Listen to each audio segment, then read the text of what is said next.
happy to introduce and welcome you to our next special distinguished lectureship on our COVID-19 series. Moderating the session this afternoon, we have Dr. KiKi Sanford, who is a neurophysiologist, science communicator, and creator, producer, and host of This Week in Science podcast and radio show. So at this time, I will turn it over to KiKi, who will introduce our guest speaker. And I also want to thank our committee on lectureships that has helped to spearhead this series, chaired by Mark Imhoff, and also with the assistance of Iman Ganem, Jamie Vernon, and also Joel Premack, who provided such a recommendation for our speaker today. So KiKi, it's on you. Great. Thank you so much, Janelle. And thank you to Sigma Xi and everyone for inviting me to moderate this session today. I am absolutely honored to be a part of this conversation. Our guest today is Dr. David Deamer. Dr. Deamer is a professor of biological engineering at the University of California-Santa Cruz. His research focuses on membrane biophysics, how DNA is transported through nanopore cell membranes, and the emergence of complex biological molecules from their chemical origins. He's written 2 books on the process, Origins of Life and First Life. And today, he's here to bring us an evolutionary perspective on the COVID-19 virus, SARS-CoV-2. Thank you for joining us today, Dr. Deamer. Happy to be here. It's wonderful to get a chance to talk with you. First question out of the gate, why is it important to look at this virus that's causing this pandemic, or really any virus for that matter, from an evolutionary perspective? Well, let's start with any virus, and particularly the flu virus. You know that over time, viruses evolve. There's mutations in their genome, and that produces slight differences in the way in their infectiveness and how they're transmitted, how serious disease is, and so forth. And you know, we tend to get a flu shot once a year. And once in a while, we get a flu shot that did not quite catch the local viral strain that is dominant in that particular year. So the reason for that is that the flu virus changes over time, a process we call evolution. So that's where medicine comes in, because as in the HIV, the virus, it is also evolving, and we have to kind of run to keep up with the evolving genome of any virus that is producing a disease by its infection. So that's why evolution is important. The COVID virus is also evolving, and I think that's one of the things we might talk about a little bit later today.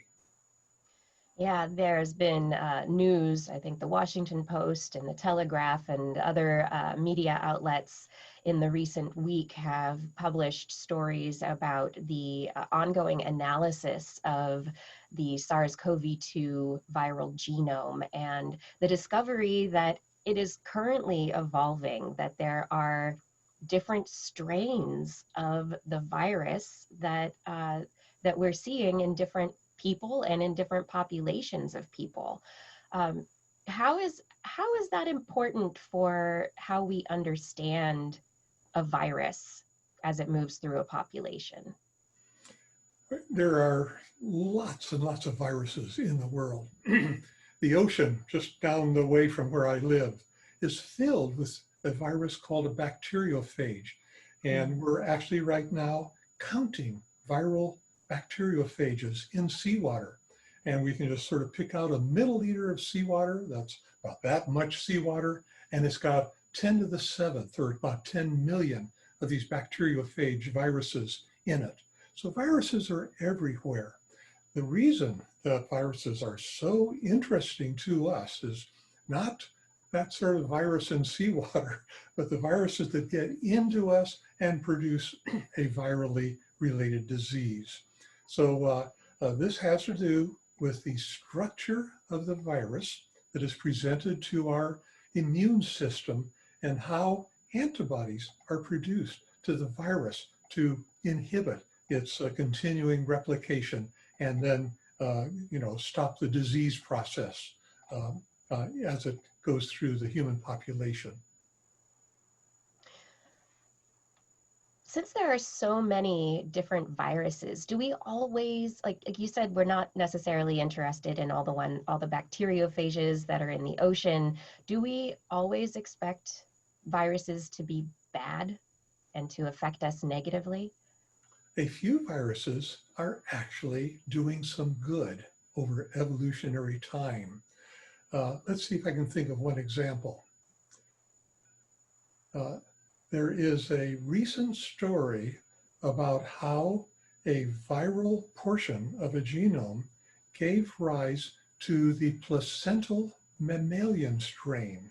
We can actually see a portion of a viral genome in the genetic population of DNA that looks like it came from a viral infection hundreds of millions of years ago, say 100 million years ago, while mammals and dinosaurs were still available and competing on the earth at that time. So isn't that amazing that we are here as placental animals, as placental mammals, because some of that happened to be advantageous in the evolution of mammals and of course now in us. How do these viruses get into us? So how do they actually start interacting with us and our bodies and get access to our cells? There's lots of ways. You're familiar maybe with the recent story that maybe the COVID virus is actually inhaled as an aerosol, and therefore that's one way when it can get into our lungs. Now let's just take that as an example. Suppose that I breathe in, perish the thought of course, and I happen to pick up an aerosol that contains a few viruses. And it takes more than just a few, by the way. There's a sort of a viral load that will finally produce the actual disease. But let's say that I do get some in. They travel down and they first infect the upper respiratory tract. And there are what we call the epithelial cells that line a lot of the tissues of the body, including the lungs, our mouths, and our throats. These are epithelial cells. It's a lining that is directly exposed to the environment. So these viruses come down, they get into the mucus lining, that respiratory tract, and they have little spikes in the case of COVID. These spikes interact with the receptor on the lung epithelial cells. And what happens is, here's the virus coming in, it's got its little spike sticking out. Here's my lung epithelial cell, and it hits that receptor site, and the cell has a way of actually engulfing that and taking it in. The viral genome is then released into that cell and begins to be reproduced by ordinary enzymes that are in all living cells called polymerases. And that's when the trouble begins, because so many viral particles are produced that they interfere with the life process of the cell. The cell dies, it starts an inflammatory response, and the result is a kind of pneumonia that is one of the most serious aspects of the COVID disease. Does that kind of make sense in answering your question? Yeah, absolutely. I mean, from your position as a membrane biologist, looking at how the membranes are structured and specifically being interested in how DNA gets transported across membranes. When we're talking about viruses, though, let's consider the structure of viruses. Sometimes they're DNA, sometimes they're RNA. What do we know about the structure of viruses that influences how they get into cells? Sure. Well, you've probably all seen this little image of the COVID virus, a little sphere with little spikes sticking out all over it. And those spikes, that's called the spike protein. And that is what binds to the receptor on cell membranes. So that binding it literally sticks to the cell. And cells have a process called endocytosis. All living cells, well, most living cells, not all, but most living cells have a active process by which they sort of engulf little pieces of their membrane and take things into the interior of the cell. And then under normal conditions, that material is digested, becomes acidic in that little vacuole that's called, becomes acidic, digestive enzymes get in there, and they break down these polymers that come in with whatever it is that was swallowed, and break it down into amino acids, for instance, if it's a protein. So that is a natural process. So viruses make use of that as a way to get into cells. So some viruses do that. They are engulfed by this process of endocytosis. Others actively inject. They fuse with the cell membrane and release their products that way. So those are two ways, at least, that viruses get into cells after they have bound to the receptor site. Viruses don't bind to all cells. They have target tissues. In the case of cold virus, flu virus, the coronavirus, there are specific tissues that have what is called the ACE2 receptor. And that is the protein on the cell that the virus binds to. So they've just learned through evolution to bind to it, to get engulfed, and then to begin to reproduce themselves in the cell. Yeah, that's the most interesting thing, where a virus, this specifically the SARS-CoV-2 virus, has targeted the ACE2 receptor on our cells, and it turns out the ACE2 receptor there's a lot of it in our respiratory system, but it's all over our bodies in a variety of different tissues, but it's also found in other animals. So is it just a mutational chance that at some point the virus enabled itself, found a way to bind to this particular receptor, and then it just went cell to cell, animal to animal, and propagated? You know, people don't like the idea of chance. You use that word. But the fact is that evolution occurs, in part at least, by chance changes in the genome of all living organisms, including viruses. And that chance change, called a mutation, produces variation in the virus or in this living cell. And those variations produce populations. So evolution doesn't really work on an individual cell or an individual organism. It works on populations. And that was Charles Darwin's wonderful insight. He didn't know about genes and genetic information, all that kind of stuff. That's far beyond what he was able to understand. But he did have that intuition that it's populations that evolve by selection among variations, and that is how viruses evolve as well. It's not that one virus particle changes, it's that a population changes, variations in a population. We're talking about millions and billions of virus particles, a few of which might have a change that is advantageous. Therefore, they dominate during the lifespan of that viral cycle. So this particular virus is an RNA virus. Mm-hmm. How is that different from DNA viruses? Yeah. RNA in us has three primary functions. RNA was discovered, of course, in animals and bacteria, actually. And the fact that viruses use RNA, that was kind of a latecomer in our understanding, because we thought the DNA was the genomic molecule. Now, RNA has these three functions as part of the ribosome, and that word ribo comes from ribonucleic acid, so it is really the active part of a ribosome that synthesizes protein.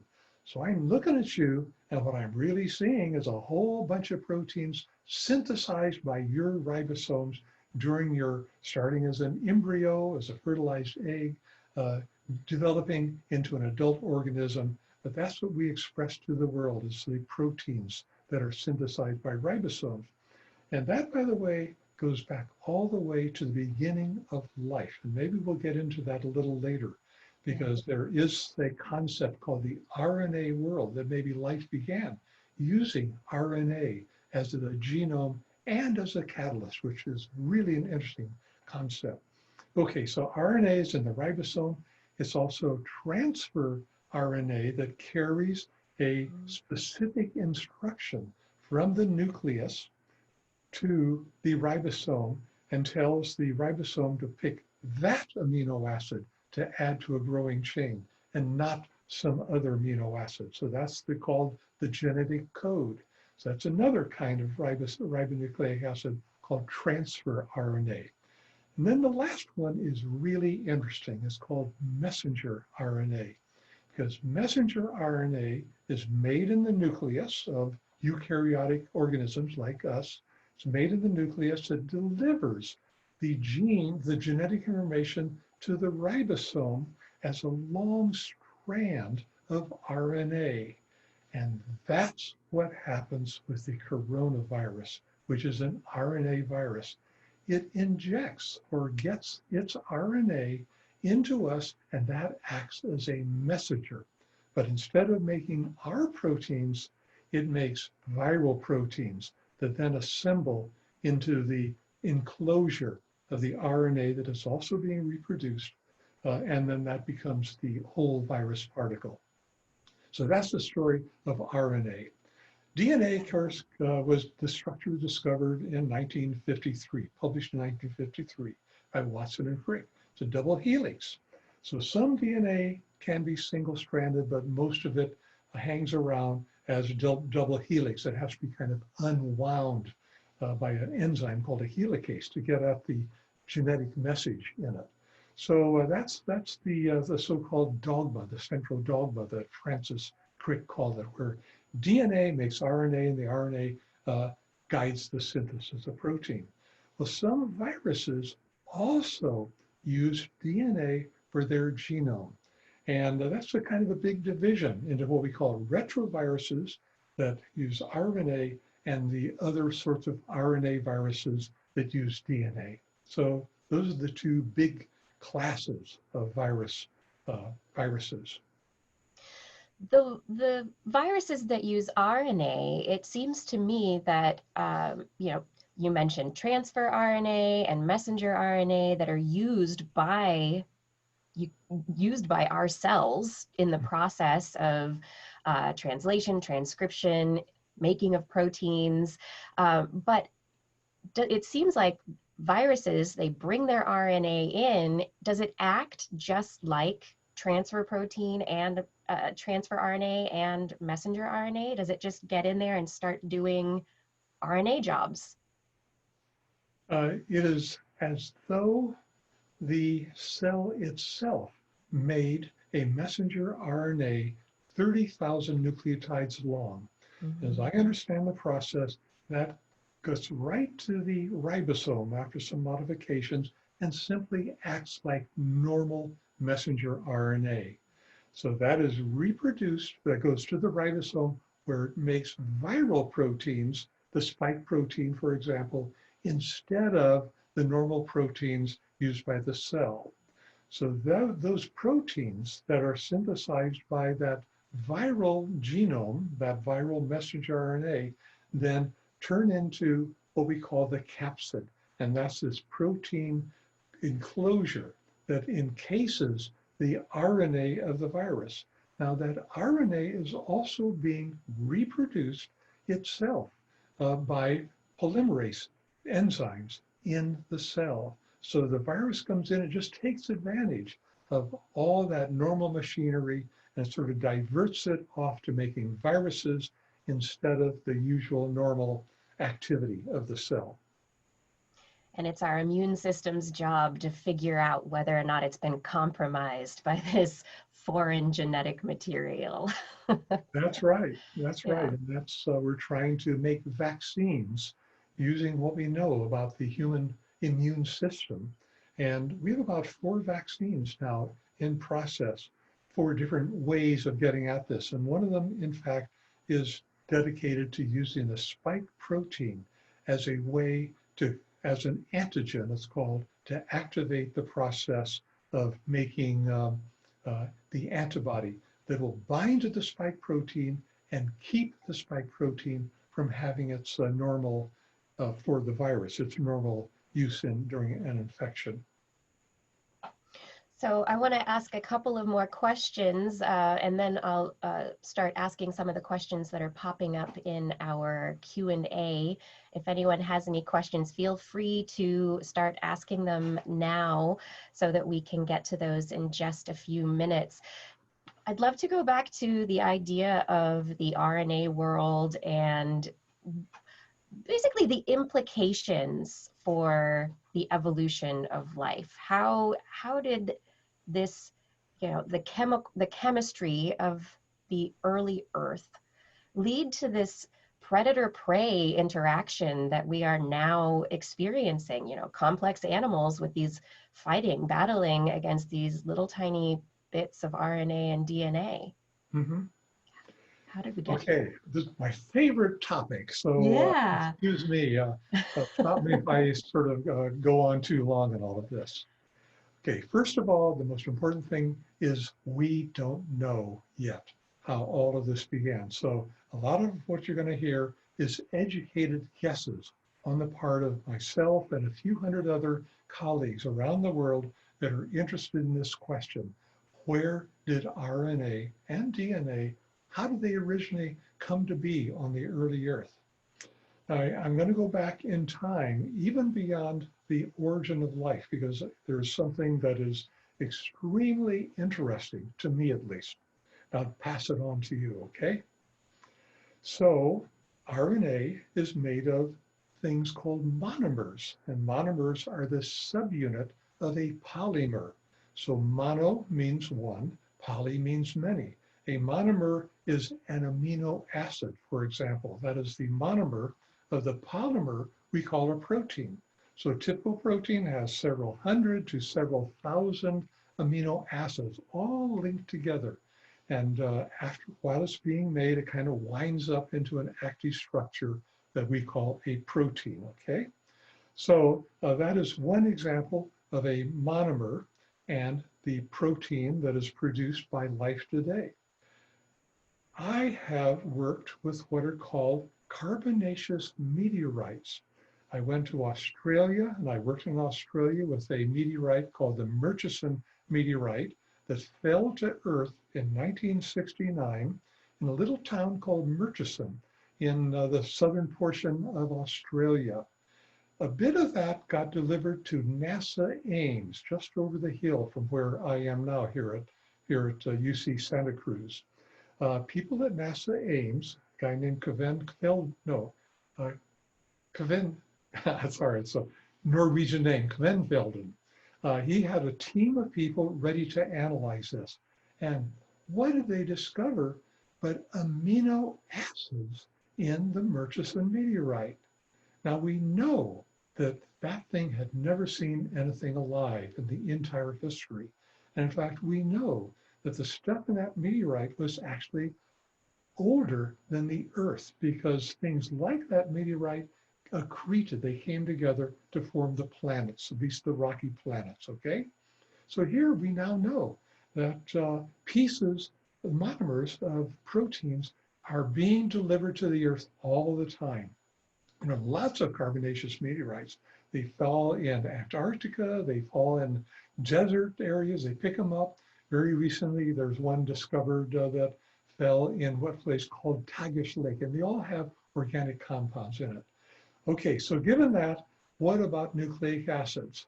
Well, my friends at the Goddard Space Center, Jason Dworkin and his team of people, examined the Murchison meteorite, and they found the bases of nucleic acids in the Murchison meteorite.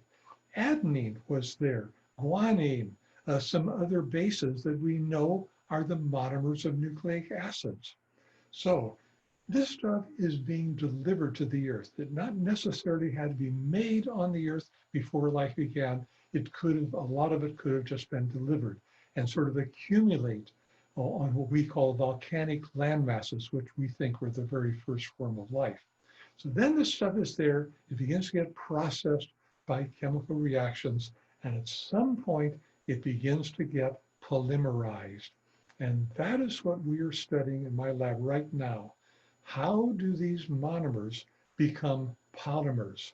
And we have found a way, and I can go into this in detail if you want me to, we have found a way that these polymers can be turned into, no, the monomers can be turned into polymers by processes that we know go on in volcanic land masses today. So what you're saying is that the building blocks for life as we know it exist in chemical form throughout the universe, have been brought to the earth forever, and through natural processes, heat, pressure, time, other chemistry, we have nucleic acids and chains of nucleic acids being built, RNA, DNA. That's right, that's right. Yeah. It's amazing, isn't it? Yeah, it's amazing. Keep in mind, Yeah. there's a process called chemical evolution as well. And chemical evolution means that these chemicals change over time in response to the environmental stresses that are impinging on it. So those conditions that are rather gentle, it involves sort of evaporation and rehydration. You know, the rain falls, we get little puddles, they evaporate, they concentrate these things, they polymerize. So it makes lots of different polymers. Only a few, though, have a property that is related to life. Only a few might have a property, a catalytic property, for instance, that we call them ribozyme-like polymers. Those then, by processes that we don't understand at all, get selected. And as soon as one of them learns how to reproduce itself, that is the start of the evolution toward life, because life is reproduction. It is producing our cells generation after generation after generation. We understand how it happens now, but we really don't yet. There's a secret still hidden. We're all looking for it. There's a secret on the very first replicating molecules that could use the energy and the organic compounds on the earth 4 billion years ago to make more of themselves. That is what we're looking for. You haven't found it in your lab yet? No. No, okay. We really haven't found a way that these molecules can replicate themselves in natural conditions. So we've been visiting volcanic areas in Kamchatka, Russia. Been there twice. We just got back from New Zealand in February of this year, just before COVID came in. We were at a hot springs in New Zealand. So we're trying out the stuff that works in the laboratory in natural environments, seeing whether what we see in the lab can actually work in a natural environment. Because if we can make it work, it'll be more convincing that this is the way that these steps toward the origin of life could have begun. Yeah, I've heard also, so volcanic areas, hot springs, also, do you think that life got its start on the surface, the dry surface of the earth with these, like you said, these kind of, these pools of water that would dehydrate and rehydrate? Or do you think it's more maybe, you know, chemical life got its start at the bottom of the ocean near volcanic vents, the hot black smokers that are at the bottom of the ocean? I treat these as alternative hypotheses. And that's the best way to do science, really, is you don't pin your hopes on one hypothesis because you kind of fall in love with it and you try to prove that it's right. And Karl Popper, a philosopher years ago, said, the best hypothesis can be falsified. You test it, and the first thing you try to do is to see, does this really work or is it just an idea, you know? So we try to get rid of all the bad ideas and find the one that does work. That's called falsification. So we have two hypotheses. One, that life began in salty seawater The bottom of the ocean at hydrothermal vents, the people have been thinking about that now for about 30 years. As soon as the hydrothermal vents were discovered, quite a few people said, okay, maybe life began there. It's a perfectly valid hypothesis. But as a biophysicist, I can think of reasons why that's not such a good environment for life to get started. I think life can obviously survive there once it gets there, but we proposed that life began in a freshwater environment rather than salty water. And the only way to get fresh water on the early Earth was precipitation on volcanic land masses. Just as we have watched it happen in Iceland, we see these hot springs in Iceland, we see them in Kamchatka, we see them right up here on Mount Lassen National Park here in California. There's a little place called Bumpus Hell. And if you want to Google that, you'll see an extraordinary sort of localized version of what we think the early Earth might have been like. And we've gone up there half a dozen times to try doing experiments up there in Bumpus Hell. Bumpus Hill got its name from a guy named Mr. Bumpus, and in the mid-1800s, he was leading a trip and he fell into one of the hot pools. Oh, wow. His foot broke through and got very badly burned, and you know, he left his name as as his legacy. No. It's a legacy. That's wonderful. Yeah. So anyway, we do think that wetting and drying puts in chemical energy, it concentrates the reactants so they can react, and then it injects a form of chemical energy that allows them to react. And we watch this happen in the laboratory. Yeah. We're now trying to get it to work in a natural environment. That's So very one last exciting. point, sorry. Yeah. One of these polymers might have had the properties of being a virus. Isn't that interesting? Because the smallest reproducing virus we know of, we don't even call it a virus, we call it a viroid, and it causes a viroid disease in plants. It's nothing but a little ring of RNA with about a few hundred nucleotides. You know, the COVID virus has 30,000 nucleotides, and here's this little bit of naked RNA, and it can reproduce in plant cells and cause disease. So we are actually now seeing microscopically little rings in these polymers that we are making under these so-called prebiotic conditions. And we've got a paper out there published, very controversial, where, you know, people are very skeptical of this so far. But we think that maybe this would be the beginning of the stepping stones toward life, as little rings that might be able to reproduce just as viroids reproduce now in living cells. So that's an idea. I'll pass along. If they have that catalytic ability to... We don't know that yet. Yeah. We have to look for that, and it's a needle in a haystack. You know, most of it is going to be inert. Just a few of them, a few out of a trillion, might have that catalytic ability that it will help them survive. Right, and lead to greater complexity and allow that reproductive process to take place. So. Yeah.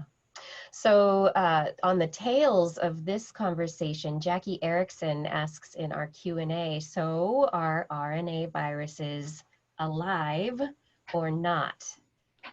That's a lovely question, and people have been puzzling over that because it gets us right down to the definition of life.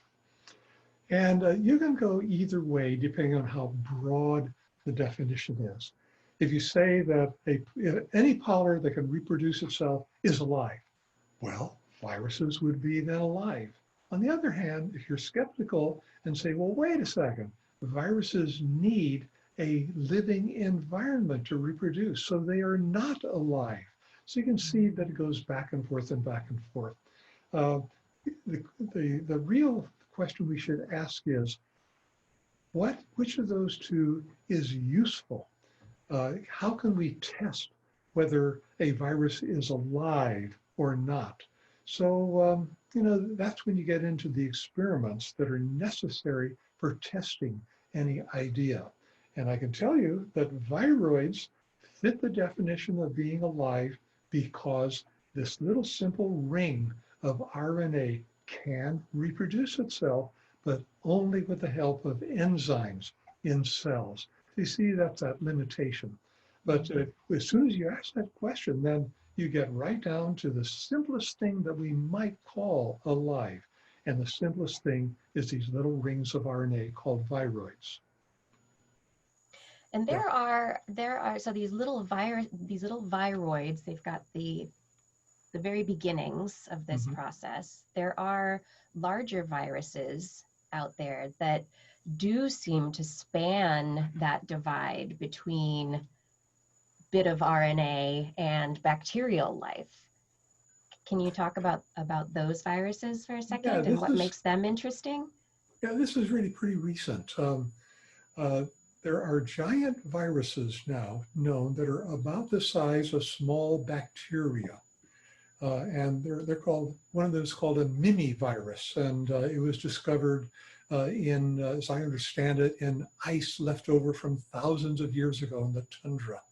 And these things can now reproduce not by themselves. They still need some help, but they can at least code for, I think, one of their proteins. And this is all stuff I've just read about. It's nothing I've worked on. But if you want to look it up, just look up mini virus, M-I-M-I virus, and you can find out about this extraordinarily large virus. There's another really big virus that lives in amoebas, and this thing is a giant virus. So we're really finding stuff well beyond these little tiny things that we call ordinary viruses. Just to give you a sense of the sizes of these. If I put my hand and say, this is a typical spherical virus like COVID, that's about 28 nanometers in diameter, and a nanometer is a billionth of a meter. Now I'm going to do this little guy, that over there, that's a viroid. It's almost invisible up against a virus. And if I do a virus compared to a cell, an ordinary cell is about this big. And here's this little, virus almost looking like a BB up against a basketball. And so that's to sort of give a sense of the sizes of these things. Let's see, we have another question from Bart Lipovsky asking, how relevant is the Yuri Miller experiment? Yeah, Stanley Miller, I knew Stanley, we're friends and colleagues, and he did an experiment in 1953, well, a little bit earlier, published in 1953, the same time that Watson and Crick came out with the DNA structures. So it was a very fortuitous timing of that. And Stanley was a young grad student at the University of Chicago when he did this momentous experiment. He was working in the laboratory of Harold Urey at the time. And he sort of came up with this idea. Let's put together a primitive mixture of gases that might have been available on the early Earth. And back then, they thought that the early Earth probably had what is called a reducing atmosphere. The gases were hydrogen, methane, ammonia, and water vapor. And all of those we would call a reduced form of those things. The oxidized form of methane is carbon dioxide. So you see, if you add oxygen to methane, you get a big chemical reaction. The oxygen grabs the water and comes off as water, and then you get CO2. And that, by the way, is what happens when you burn fossil fuels. You have sort of a hydrocarbon being oxidized to carbon dioxide that then accumulates in the atmosphere. And that's of course, another problem here. Okay, so the early Earth might have been reducing, they thought, back in the 1950s. So Stanley had the idea, let's put a spark into a mixture of those gases. And by the way, they can't explode because there's no oxygen there, no free oxygen anyway. There's some oxygen on the water, but that's non-reactive oxygen. Lo and behold, after a couple of days of sparking this mixture, he could see it changing color, it got yellowish. And after a week or so, there's sort of an orange film over everything. And the water that was boiling away turned color. He analyzed that water. Lo and behold, glycine and alanine were there, 2 amino acids that are part of all life today. So he had made amino acids from nothing but gases adding energy in the form of an electrical spark. That was revolutionary. That really finally got us over the sort of intellectual hurdle of where these organic molecules related to life could have come from. Then a decade later, the Murchison meteorite fell, and suddenly we discovered amino acids in the meteorite. And Stanley was so happy because that nailed it. Here were amino acids in a carbonaceous meteorite that had never seen life. And there's about 10 of them, 10 of the amino acids we use in our bodies. Isn't that amazing? Just brought to the earth. And he sort of gave the little breakthrough experiment that said this might be possible. So that's where it comes right now. We don't know for sure that all of the organic compounds were delivered by organic infall. More than likely, it immediately started to get chemically processed, and then it got changed by the conditions on the earth. And so we think there are probably 2 main sources of organic compounds on the earth. Let's see, we have a question about SARS-CoV-2, a couple of questions actually, wondering about the different strains of SARS-CoV-2 and the mutation rate of the virus and how the mutation rate of the virus influences things like the development of vaccines. Oh yeah. I just learned last night in a lecture given by 3 of our experts here at UC Santa Cruz, David Hausler and Ross Corbett and Jason Fernandez. They did the Craw lecture. This is a monthly lecture sponsored by George Craw, who's just sponsoring this, putting the money up to get these wonderful lectures that we've had a chance to share the research going on here at UC Santa Cruz with anybody that wants to tune in. So if you want to hear 3 experts, just look up the Craw lecture. It was recorded and we made available on the UC Santa Cruz website, I understand. So that's a good deal.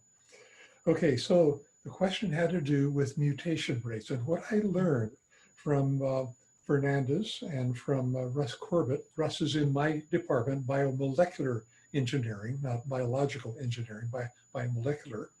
What I learned from the lecture was that the COVID is relatively slow compared to other viruses in its mutation rate.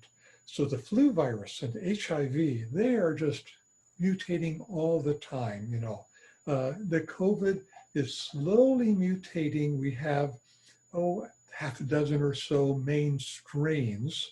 And a strain, by the way, is just one of these mutations kind of becomes dominant, and then you see it time and again. That would be a strain, but the strain results in a mutation that comes to be. And I just learned of 2 of these. There's a kind of a D strain and a G strain, and we've actually watched the COVID virus evolve from what we call the D strain to I think the G strain takes over. And it has nothing to do except that in the population, the G strain is more transmissible. And so it begins to dominate the population of viruses in the human population. So I thought that was wonderfully interesting. So to answer the question, COVID virus is relatively slow.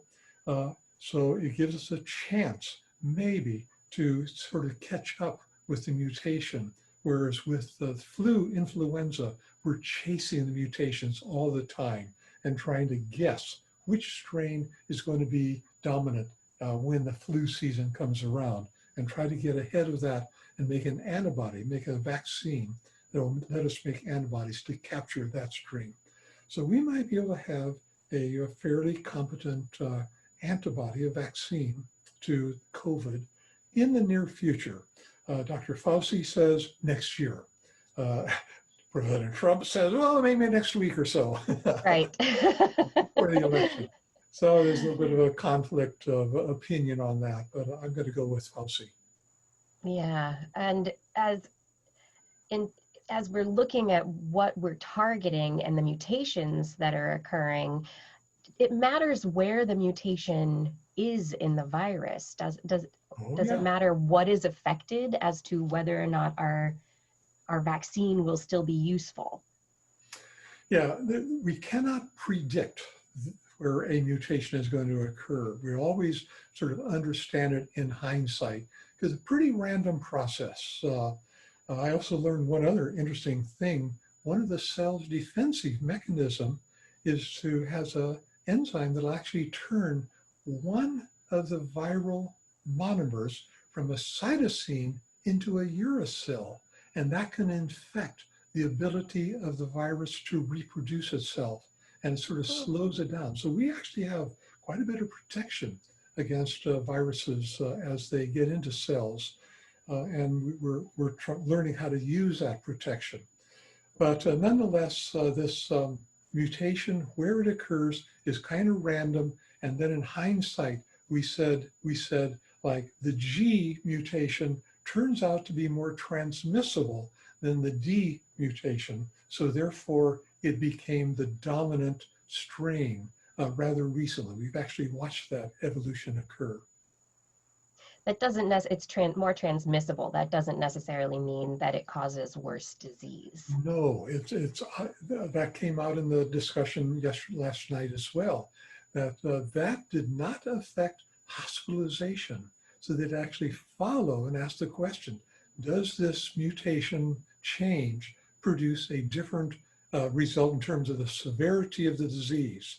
And so far it had not, at least in those experiments. But I just read this morning that another kind of a strain does have an effect on the seriousness of the disease process. So it's really weird. You know, most people are not very heavily affected. 20% are serious. 1 or 2% is fatal. And boy, that's all genetic. We're different from each other genetically.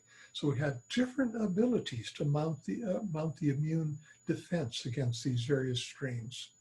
That's what makes it so confusing and so difficult to control. And it's just amazing that we really are watching evolution take place in real time. This is a new virus, and we're just watching it move through our population. Yeah, we're paying attention as we never have before. We're learning so much, which is amazing. Joel Primack would like to hear about your nanopore sequencing. And I know from an earlier conversation with you, you mentioned nanopore sequencing potentially with respect to testing for the virus. Is that a possibility down the road? Oh yeah, oh yeah. So my second most favorite subject is nanopore sequencing. It was developed here at UC Santa Cruz. I had a wonderful colleague at the time named Mark Agason, who is still hard at work. And in fact, he's sequencing the COVID genome locally as we speak. That's happening right now. So the idea that we might be able to sequence DNA using a nanoscopic pore and pulling the molecule through the pore by a applied voltage. That idea was developed here at UC Santa Cruz all the way up to the point where patents were licensed by Oxford Nanopore technology. So we've seen an idea go all the way from just an idea in somebody's head, all the way through the research, the foundation research over a 10-year period, finally got to the point where a company got interested, they licensed the patents, it worked, they made it work, and we now have nanopore sequencing available all over the world being put out by Oxford Nanopore technology. So I've watched that over a 30-year period. It's been really a wonderful experience to watch that happen.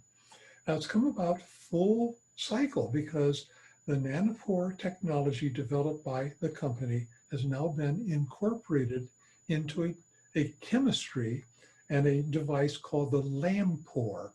And they've had fun using a bunch of little terms, like we have the MinION, which is the first thing they brought out. It's a little handheld sequencer that just stunned the world when you discovered that we could plug a sequencer into our laptop and start to sequence DNA. I watched it happen. It's really quite extraordinary. Then they came out with sort of an intermediate one that's still being sold called the GridION. Then finally they came out with Prometheon, which sequences several human genomes in a few days, you know. So they're now competing with the very biggest companies for human genome sequencing. So the latest is that they have developed the Nanopore. The UK government has basically given the full bore funding to develop this and make it available to the citizens of the United Kingdom. So this is now happening right now. We've seen the first publication come out from the company, and it works, no doubt about it. They've been able to see the COVID gene appearing in saliva. They've been seeing it come up on doorknobs and, you know, bathroom equipment, things like that. So we're hoping that when it becomes available, that we will get this right here at UC Santa Cruz. Right now we're using traditional techniques, and we are in fact being able to detect, test for 200 of our students per day.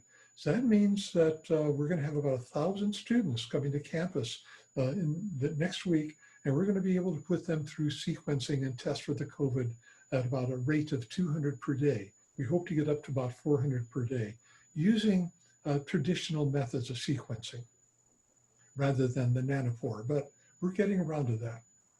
How accessible? I mean, you mentioned that the MinION, the Nanopore, yeah, the MinION is you could plug it into a laptop and start doing DNA sequencing. How accessible is this? How long does the Nanopore process take? Is it a 24-hour, 48, 1 week turnaround? Just depends on the length of the sequence. A virus can be go through in a minute or two, because we're sequencing at a rate of about 500 bases per second. So divide 30,000 by 500, and that's how many seconds it would take to bring a COVID through. So it goes very, very fast. And you begin to see it appearing on the screen because the base calling is built into the software. You can actually watch the viral genomes being sequenced one by one at a rate of 500 bases per second. It's quite extraordinary. So we have gotten up, though, now. We and others are now sequencing bits of RNA that are over 1 million bases long. We have just published an entire chromosome. We've done right here at UC Santa Cruz. Karen Miga has this, came out in the last few months, and we have put the entire X chromosome together now with all of the bases that were missing because a whole bunch of repeating sequences built into it that could not be done by the usual techniques. So it's gotten up to a very high level of accuracy. What we do is we sort of piled up reads one on top of another. We talk about a 30-fold read, and that gets us up to 99 point, close to 99.7, 99.8% accuracy of base calling. A question here from Alan is, can this Nanopore sequencing be multiplexed to survey for any virus in a sample instead of just the single virus? Yeah, that's what the Nanopore hopes to be able to do. Traditional methods, you're looking for a single genome. You're amplifying it and then sequencing it by the usual sequencing methods. The Nanopore also has to amplify it, but it has a new fast way to do the amplification. It has to turn it back into DNA, and then you put that through the usual Nanopore sequencing method. So since we can see any viral genome coming through, the Nanopore, they hope, will be able to detect not just a targeted COVID virus, but also flu virus, cold virus, whatever's there. They'll be able to pick out that sequence and do a multiple scan of all viruses in a sample. seems like it would be a lot more efficient, that you'd be able to very rapidly determine whether you're looking at the flu or COVID, which is very much one of the concerns that we're going to be up against coming into this winter season. Yeah, that differential quantification is really the big selling point that they would hope to use as a business, because it's much better if you can see all the viruses in a sample as opposed to just picking out one and trying to amplify it and see what it is. So we've got about 4 minutes left until the end of our hour, and I'd love to know if there's any final message related to SARS-CoV-2 and the evolution of viruses that that you'd like to leave our audience with. Yeah, I'll pass along a message that we heard at the end of the crawl lecture last night. And these experts were asked, is it hopeless? Are we never going to get out of this? And these guys said, yes, we'll get over this. You know, there is every reason to hope. We've done it before. We beat HIV by a determined scientific effort and lots of people putting their ideas together. So we're going to get through this. I would guess that my guess is that this is going to be something like HIV. That's always kind of, HIV and flu. It's going to be lurking in the wings, but only a relatively few people will catch the virus, and you'll be caught right away because of all the testing that we can do, and the tracking comes after the testing. So we'll be able to dampen it down. We'll never get rid of it. We've gotten rid of 2 viruses. Polio virus is gone forever. Smallpox virus is gone forever. Okay, so we know that we're able to get rid of very serious viruses. Some, though, because of their mutation rate, can hang around. We can't quite get rid of them. That's the other thing, is a lot of these viruses are delivered to us from other animals. They're called zoonoses. COVID is like that. It probably came from a bat, maybe through a pangolin that was sold in a meat market. So we're learning so much as we go along. We've only been working on this for 6 months, you know, and look how much we know now. We're right on the edge of the first vaccines becoming available. So I think that there is a real hope that we will dampen this over the next year, not next month, but over the next year. It'll take quite a while, as it has with other epidemics and pandemics, but we'll get there. That was my 4 minutes. It was wonderful, and I appreciate the message of hope. You know, we will have to work through this. It is something that, like you said, it's something we're going to have to live with, but we can make it through, and I appreciate that. Thank you so much for your time and your perspective on this virus, on viruses in general, as we do look to the future. Very much appreciated. Pleasure. Thank you. Thank you. And everyone out there, stay tuned for the next in the series. Is currently scheduled for the Sigma Xi Distinguished Speakers on COVID-19 series is currently scheduled for October, and we will come back with that. Thank you, everyone.